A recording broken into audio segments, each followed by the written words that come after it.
ओम शांति दीदी। ओम शांति भाई जी। आज का फिर से इस कार्यक्रम में आपका स्वागत है। दीदी जी के लिए जो है आप एक प्रश्न पूछने वाले हैं कि ये जो धरती जो है ये कलयुग है, यही सतयुग बनने वाला है जी। ये सतयुग दुनिया के बारे में वहाँ पे कैसे राज व्यवस्था होगा, वहाँ कैसा खान पान होगा, वहाँ पे कैसा जो है देवी भाषा होंगे, वहाँ पे रहन सहन कैसा होगा, फिर वहाँ का जो संगीत वाद्य होता है वो कैसा होगा, वहाँ का राजनीतिक कैसे होंगे, वहाँ पे राज व्यवस्था कैसे चलेगा, उस सतयुग की दुनिया के बारे में थोड़ा विस्तार से बताइए दीदी मुझे। जी बिल्कुल। सतयुग दुनिया सबसे पहले देवता घराना होता है। सतयुग का कई नाम होता है। पहला तो सतयुग, दूसरा नवयुग, तीसरा बैकुंठ उसका नाम है। उसके बाद सूर्यवंशी घराना होता है। उस युग का भी 1250 वर्ष होता है। उसमें जनसंख्या 9 लाख ही होते हैं, देवी देवताओं की जनसंख्या। उसमें हर बालक कृष्ण कन्हैया के समान दिखेगा और हर बालिका राधा के समान। वहाँ पे सभी सत्य के राहों पे चलने वाले होंगे। वहाँ सभी गुरुकुल कोचिंग करते हैं। वहाँ सभी, वहाँ भक्ति नहीं होती है, पूजा पाठ नहीं होती है। नहीं होने की रीज़न क्या है कि वहाँ सभी 16 कला संपूर्ण होते हैं, संपूर्ण निर्विकारी, अहिंसा परमो धर्म होते हैं। इसलिए वहाँ कोई भक्ति नहीं। भक्ति वहाँ की जाती है जहाँ पे दुख होता है लोगों को। और सतयुग में अथाह सुख है, अथाह वहाँ धन है। सोने की ईंट से वहाँ महल बनते हैं। वहाँ गौए के दूध भी दूसरे जगह से आती है। वहाँ कोई भी खुशबू करने की ज़रूरत नहीं होती। वहाँ ऑलरेडी नेचुरल खुशबू होती है। और वहाँ शुद्ध सात्विक सभी अन्न खाते हैं। कलयुग में हमारे शरीर में रोग लगते हैं, बीमारी लगते हैं, तभी यहाँ हॉस्पिटल बनाई जाती है। हाँ, हॉस्पिटल बनाई जाती है। और कलयुग में अकाले मृत्यु होती है। और सतयुग में पूरा 150 बरस देवी देवताएं जीते हैं और उनकी अकाले मृत्यु नहीं होती है। यहाँ कलयुग में तरह तरह की वातावरण है, तरह तरह के राजनीतिक है। एक धर्म नहीं, अनेकों धर्म है, अनेकों भाषाएं है, जाति भेद है, लिंग भेद है, भाषा भेद है। लेकिन वहाँ कोई भेद नहीं होगा। एक धर्म, एक राज्य, एक भाषा होगा। तो वो परमात्मा का स्थापन किया हुआ है। और यहाँ क्राइम होता है कलयुग में, तभी कानून व्यवस्था बनाई जाती है। और वहाँ क्राइम नहीं होता है, इसलिए कानून व्यवस्था वहाँ नहीं बनाई जाती है। वहाँ एक राजा जो होता है, वो राजा को कोई प्रजा गद्दी से नहीं उतारता है, और बल्कि राजा अपने प्रजा को पुत्र समान मानता है और बहुत आराम से सभी की बातें सुनता है, सभी की मनोकामनाएं पूर्ण करता है। वहाँ भी राजा होते हैं, उनके मंत्री होते हैं, उनके दास दासी प्रजागण बहुत सारे होते हैं, चंडाल भी होते हैं।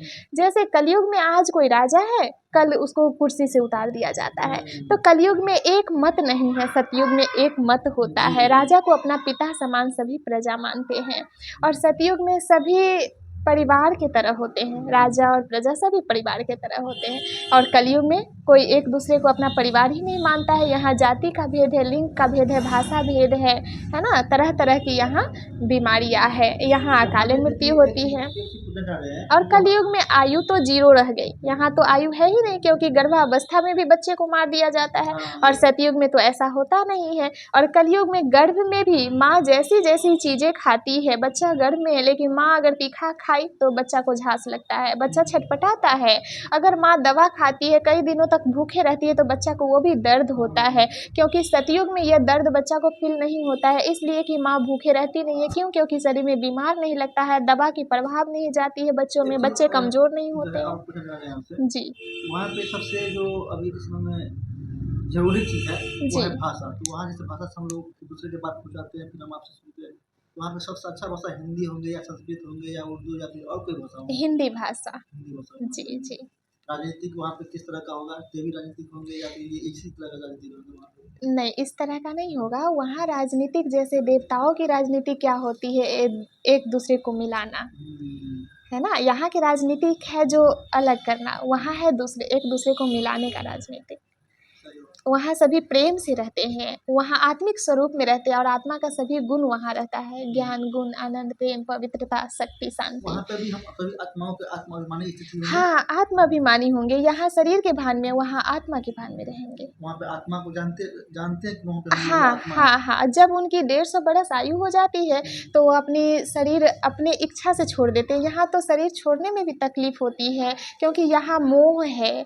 पिता यहाँ में पे मोह यहाँ पे है, जो ज्ञान बच्चों है, में मोह है, परिवार में मोह है, धन संपत्ति में मोह है, पत्नी में मोह है, लेकिन स्वर्ग में मोह नहीं होगा।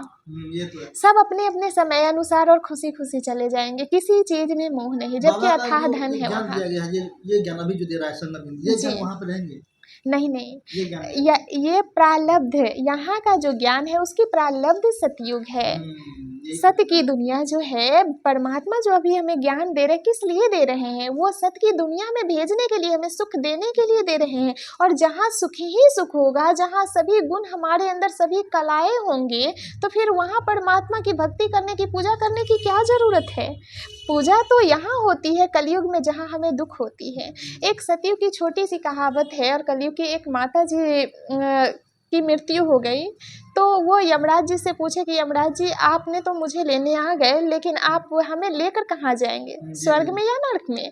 तो माता जी को बोले यमराज जी कि माता जी, आपने तो बहुत अच्छे कर्म किए, आपको तो मैं स्वर्ग में ही ले जाऊंगी, नरक में नहीं। तो माता जी बोले, अच्छा ठीक है, आप मुझे स्वर्ग में तो ले ही जाओगे, क्योंकि स्वर्ग तो मैं देख ही लूँगी, लेकिन मुझे दोनों का अभी दृश्य देखना है, परीक्षण करना है कैसा है। तो स्वर्ग में देखा गया, पहले नर्क होते हुए यमराज जी ले गए उनको। तो नर्क में देखा गया कि 20 फुट ऊंचाई पे एक बड़ा सा घड़ा रखा हुआ है, उस घड़ा में खीर है, और सभी कलयुग में मनुष्य उस खीर को खाने के लिए तड़प रहा है, लेकिन ऊंचाई इतना है कि कोई खीर को खा नहीं रहा है, उसको निकाल नहीं पा रहा है, सभी भूख के मारे तड़प रहा है, वहीं पे बैठा हुआ है घड़ा के नीचे, इंतजार कर रहा है। और सबकी हालत देख करके बूढ़ी माता जी बहुत दुखी हो गई। फिर बोले कि चलो तुमको हम स्वर्ग की ओर ले जाते हैं। स्वर्ग की दुनिया इतनी सुंदर, इतनी अच्छी, और उस दुनिया में देखे कि बहुत ऊंचाई फीट पे क्या है, घड़ा है खीर का। और वहाँ देखे कि माता जी की, सभी लोग माता जी से पूछे कि आप लोग खीर क्यों नहीं खा रहे हो? तो बोले, स्वर्ग में बोले कि आप लोग खीर तक कैसे पहुँच जाते हैं, नर्क में तो खीर तक नहीं पहुँचते थे। तो माता जी पूछी नर्क के लोगों से, तो बोले कि इतनी ऊंची फीट पे खीर है, हम कैसे खाएंगे, इसीलिए हम लोग नीचे हैं। और स्वर्ग के लोगों से पूछे तो वो बताया कि हम लोग के पास बहुत सारे पेड़ पौधे हैं, और पेड़ पौधे से हम लोग लकड़ियाँ काटते हैं, और लकड़ियाँ काट करके हम उन खीरों तक पहुंचने का सीढ़ी बनाते, माध्यम बनाते, फिर पहुंचते, एक एक करके हम सभी लोग खीर खाते हैं। तो कहने का अर्थ ये है कि कलयुग में लोग लेजी है, स्वार्थी है। अगर एक व्यक्ति खीर खाने जाता तो दूसरा भी लेता, तो सभी को पहले अपने चाहिए। इसलिए स्वर्ग में ना कोई लकड़ियाँ काटने जा रहा है कि हम मेहनत करें कि वो मेहनत करे, और नर्क में मेहनत नहीं कर रहा है, और स्वर्ग में सभी एक दूसरे का हेल्प करके लकड़ियाँ काट रहा है, सीढ़ी बना रहा है, सभी एक दूसरे को खीर दे रहा है, सभी खा रहा है। तो ये हो गई स्वर्ग और नर्क की कहानियाँ। एक चीज और हम आपसे पूछना चाह रहे हैं जी कि जैसे अभी के समय में कलयुग में क्या है कि अगर एक जगह से दूसरी जगह जाते हैं, जी इस तरह का साधन अपनाते हैं, जैसे कि गाड़ी हो गया, जी कार जी हो गया, हाँ बिल्कुल। हवाई जहाज हो गया, ट्रेन अब हो गया। स्वर्ग में क्या है कि वहाँ होंगे पुष्पक विमान, और पुष्पक विमान कभी एक्सीडेंट नहीं होता है। ये तो और यहाँ नर्क में जो भी है, कलयुग में जो भी है, बस है, ट्रेन है, उसके बाद फ्लाइट है, वो फ्लाइट भी क्रैश कर जाती है, ट्रेन हादसा भी हो जाता है, ये तो बस एक्सीडेंट कर देती है, काफी लोग मरते छोटी हैं छोटी छोटी गाड़ियाँ है, कितनी एक्सीडेंट में कितने लोगों की मौत हो बहुत जाती ज्यादा है, मौत होती अकाले मृत्यु।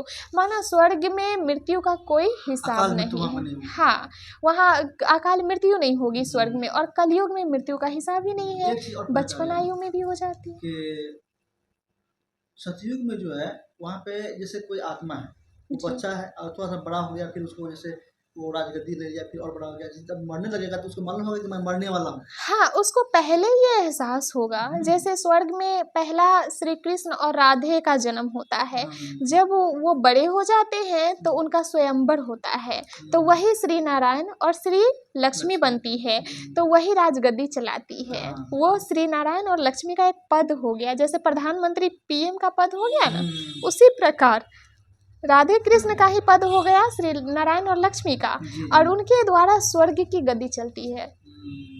अच्छा, वहाँ पे हम सभी देवी देवताओं के लिए जो है जी। शाम ढल जाएंगे, तो उसके लिए कुछ मनोरंजन के भी कुछ साधन होंगे, जैसे संगीत, वाद्य यंत्र, या फिर गाना, या फिर डांस। हाँ, वहाँ कलाओं में देवी देवता बहुत मनोरंजन करने का मन है, तो सब लोग बैठते हैं साथ आपस में। में। हाँ, आपस में बैठते हैं, उसके बाद झरने की संगीत कभी आती है, कभी चिड़िया चहचहाती हुई उसके पास आकर के खेलते हैं, उसे मनोरंजन कराते हैं, खरगोश आकर के खेलता है जो पास में। जानवर है वो डरेंगे नहीं? नहीं डरेंगे वहाँ, क्योंकि किसी के अंदर विकार नहीं होगा। विकार नहीं होगा। गाय और बाघ, सतयुग की महिमा है कि गाय और बाघ एक घाट पे पानी पीते जी, हैं, जी। लेकिन बाघ के अंदर ये फीलिंग नहीं होगी कि गाय हमारा भोजन है, मैं हाँ, उसे भोजन उसके बना अंदर लूँ, हिंसा खा नहीं लूँ, होगा। हिंसा नहीं होगी।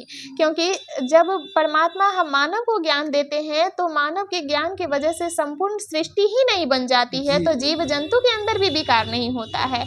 और कलयुग में क्या है कि प्रकृति भी अति की ओर है। अचानक कभी धूप तेज, कभी बारिश, कभी अचानक इतना बाढ़ ला देते हैं कि कई लोगों की मृत्यु हो जाती है।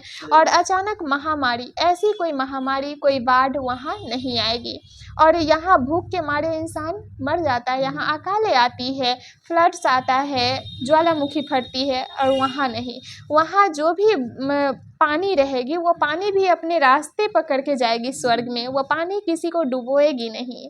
और यहाँ है जो बाढ़ इतनी तीव्र गति आती है, मानव प्रकृति भी अति की ओर है कि वो भी नाश कर रही है। एक चीज़ और पूछना चाह रहे हैं, अंतिम हुँ। सवाल है ये। जी भाई जी।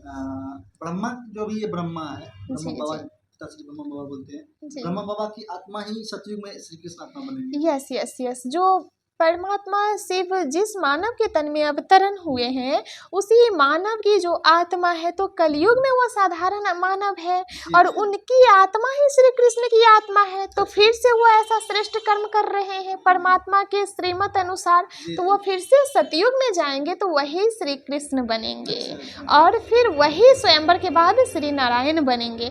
फिर वही त्रेता में जब आएंगे तो श्री राम बनेंगे। राम फिर बनेंगे। वही द्वापर में विक्रमादित्य राजा बनेंगे। फिर वही द्वापर में वहाँ से भी भक्ति आ श्री जाता है। कृष्ण अपने ही स्वरूप का वो पूजा करने लगेंगे, क्योंकि वो भक्ति साधारण होगी। मानव बन गए, उनको पता ही नहीं है कि मेरी ही स्वरूप है। जी, जी, जी। अब वो श्री कृष्ण को ही भगवान मानने लगे। अब वहाँ से अनेकों की भक्ति शुरू हो जाती है। द्वापर के फर्स्ट में पहले शिव की पूजा होती थी, और शिव की पूजा होते होते जब उनसे भी मनोकामना लोगों की पूर्ण नहीं होती है, तो फिर श्री कृष्ण की, फिर नारायण की, फिर लक्ष्मी की, फिर हनुमान की, फिर गणेश की, वही व्यक्ति सभी अपने ही स्वरूपों के, दुर्गा जितने भी देवी देवता अपने ही स्वरूपों को पूजना शुरू कर देते हैं। वहाँ पे हम लोग का जो आभूषण होंगे, यदि ये कपड़े जैसे हम लोग पहनते हैं, जी। हम लोग का कपड़ा किस तरह का होगा? वहाँ कपड़ा हम लोगों का जो भी होगा, सारे बदन ढके हुए, हाँ। और वहाँ सिल्क साड़ी होंगी और सूती अधिक साड़ी। डार्क, हाँ, डार्क कलर में, जैसे रेड, पिंक हो गया, येलो हो गया, और सभी पे रत्न ज़्यादा काले जड़ित, भी नहीं होंगे, जैसे काला वाला। नहीं काला वगैरह नहीं, रत्न जड़ित होंगे, ग्रीन भी होंगे, और उसमें क्या होगा, हीरे, हीरे लगे होंगे हाँ सब में। हीरे, हाँ हीरे बैठाए हुए होंगे, सभी कपड़े में हाँ, हीरे। रत्न जड़ित मोती वगैरह सभी, हीरे वगैरह सभी रहेंगे। वहाँ पे राजनीतिक जैसे कि मतलब थोड़ा-सा जो बड़े होते हैं, जो है जीवन जीविका सब, जी। तो जब बड़े होते हैं बचपन से ही उसको मुकुट लगा होता है कि मतलब बड़ा होने के बाद राजगद्दी मिलने के बाद उसको मुकुट लगाया नहीं, जाता है? नहीं। जो लक्ष्मी नारायण का पद है, उनको राजा का मुकुट अलग होता है हाँ। और पवित्रता का ताज अलग होता है। जैसे अभी संगम युग जो चल रहा है, तो इस समय परमात्मा जो हमें बताते हैं कि शारीरिक पवित्रता भी और मानसिक भी, माना सबके लिए दुआएँ दो और दुआएँ लो। क्योंकि एक मंदिर के सामने लिखा हुआ था कि एक व्यक्ति जब पढ़ा तो उसपे लिखा हुआ था कि आओ बच्चे, तुम पाप करते-करते नहीं थके हो, पाप करते-करते तुम थक गए होंगे, लेकिन मैं माफ़ करते-करते नहीं थका हूँ। जी, जी, है ना? बिल्कुल। तो इसलिए परमात्मा हमेशा कहता है कि अगर तुम माफ़ करने की सोच लो, अगर वो बुरा कर रहा है तो उसका सज़ा परमात्मा देगा, उसका कर्म देगा। अगर हम माफ़ करते हैं तो हमारा तो उसके साथ नहीं ना कनेक्शन जुटा पापों का, उसका जुटा, मेरा नहीं जुटा। इसलिए क्योंकि हम माफ़ कर दिए, तो इसलिए हमें माफ़ करना है। और शारीरिक पवित्रता, पति-पत्नी साथ रहते हैं, लेकिन फिर भी हमारा पवित्रता संबंधों का नहीं होना चाहिए। ये तो है ना? दीदी जी एक सवाल और पूछना चाह रहे हैं जी, सतयुग जी, दुनिया जी। में। वहाँ पे जो हम लोग आभूषण पहनेंगे सतयुग दुनिया में, जी। तो सतयुग दुनिया में आभूषण जो है वो हर शरीर में हर जगह रहता है। हाँ। यहाँ से लेके यहाँ तक पूरा हर शरीर पर हर जगह, तो भारी नहीं लगेगा हम लोग को इससे? नहीं, सतयुगी नेचुरल होता है।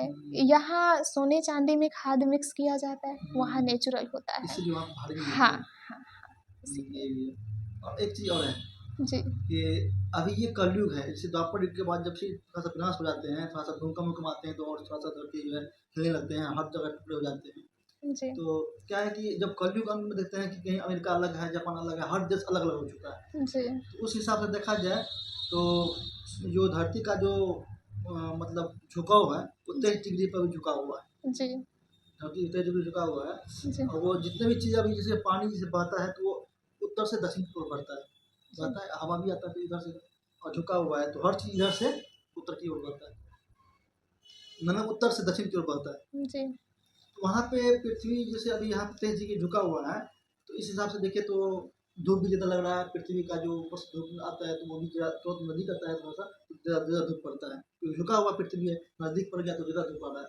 सतयुग में वहाँ पे पूरा 0 डिग्री पे हम 90 डिग्री पे होंगे ऐसे कि इस वहाँ क्या है सतयुग में हुँ, आपको ज़रूरत के हिसाब से धूप मिलेगी। हाँ, अधिक मिलेगा। धूप नहीं जिसकी वजह से आपका तबीयत ख़राब हो जाए, आपको हुँ, कोई नुकसान हो, ऐसा धूप हुँ, वहाँ होगा ही नहीं। हाँ, अधिक ठंडी भी नहीं होगी जिसकी वजह से लोगों की बीमार पड़ने की स्थिति आ जाए। हुँ, सतयुगी अवस्था ये मानो सभी प्रकृति शांत हो जाती है, हुँ। सातों गुण उसके अंदर आ तो जाता है। जैसा कि हम एक भाई थे, उसके अनुभव सुने थे, जी, ज्ञानामृत में सुने थे, उसने बताया था कि सतयुग में ऐसा भी होगा, जैसे मेरा अनुभव है। जी, कि सतयुग में क्या होगा कि जैसे अभी पृथ्वी झुका हुआ है, उस हिसाब से देखा जाए तो प्रकृति में जो पृथ्वी झुका हुआ 23 डिग्री पे, उस जी, झुकने के कारण से प्रकृति के जितने भी तत्व है, वो भी अपना दिशा भटक गया है, इधर से इधर बढ़ता है।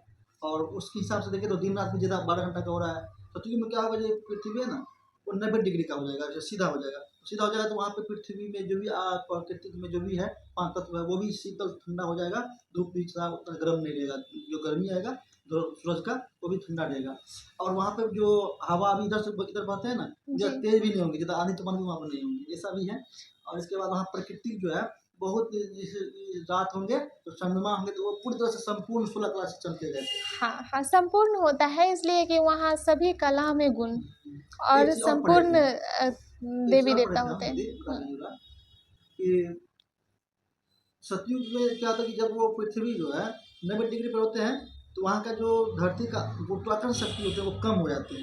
ये अभी के समय में क्या है कि पूरे मतलब दुनिया में हर जगह पे कारखाने हैं या फिर फैक्ट्री है या फिर बहुत से खनन होते हैं, खुदाई करते हैं इस धरती को। जी, तो इस अनुभव में हम पढ़े हुए थे कि धरती के अंदर में जितना खाली हो चुका है, इतना भूकंप आते हैं, इतना खाली हो चुका है, तो उसका गुरुत्वाकर्षण शक्ति जो है इतना बढ़ गया है, जी, इसके हिसाब से कुछ भी सामान अगर उठाइएगा आप, अनुभव कीजिएगा, तो आपको लगेगा कि वो बहुत भारी लग रहा है। इस सतयुग में तो पूरे अंदर से पृथ्वी भरा हुआ रहता है और हर चीज़ जुड़ जाता है। पृथ्वी जी, का जो आकार है वो पत्ता आकार हो जाता है, दिल का आकार हो जाता है। पृथ्वी पे बोलते हैं ना कि दिल का आकार का जो है मतलब पीपल के आकार का पत्ता हो जाता है पृथ्वी। तो जब पृथ्वी जुड़ जाता है सबसे तो पूरी भर जाता है वो। भरने के बाद क्या होता है वहाँ पे गुरुत्वाकर्षण शक्ति होता ही नहीं है, तो वहाँ पे देवी-देवता जो पहनते हैं ना श्रृंगार वगैरह, तो कितना भी पहन लेगा तो भारी नहीं लगेगा, क्योंकि हल्का लगेगा।